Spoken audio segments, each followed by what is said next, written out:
Hi guys, welcome back to another Platterful tutorial. Today we're diving into this month's kit and we're going to start by prepping all of our cheeses and meats before we build out the boards.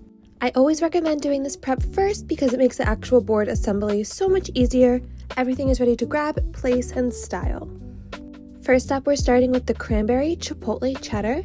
This one has such a fun combination of sweet, fruity cranberry and a little bit of a smoky heat from the chipotle. So we're going to give it a really simple but unique presentation. I am cutting the cheese lengthwise into triangles and then placing the pieces opposite of each other to create this almost zipper-like effect. I love doing this because it keeps the cheese really easy for guests to grab, but it also adds some visual interest without requiring anything too complicated.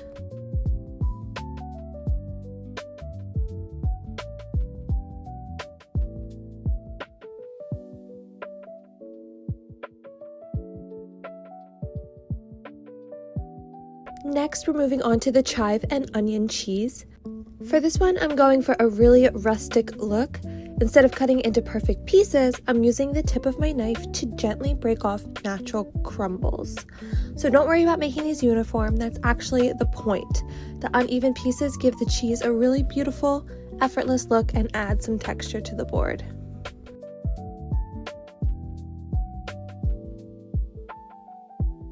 For those of you with the large kit, you also receive the Toma provence, which is packed with so much flavor. You'll get some hints of basil, thyme, and rosemary throughout this cheese, so it's definitely one you'll want to show off.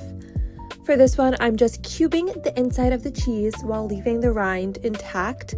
I love this technique because the rind acts almost like a little holder for all of the cubes.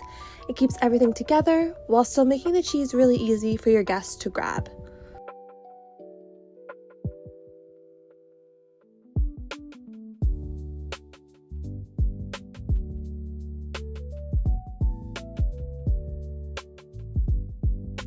Now we're on to the meats. We're starting with the salami, and I'm using a few different techniques here to give the board some variety. First, I'm folding the salami in half and then in half again, and I'm going to place it upright to create this little salami river.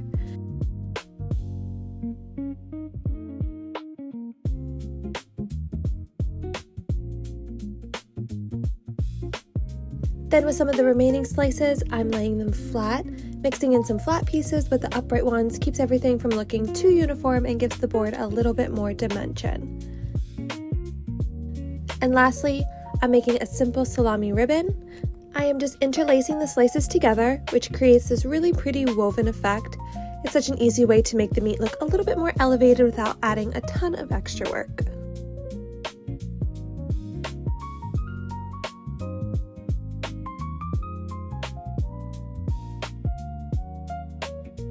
And if you have the large kit, you also received the hot honey prosciutto.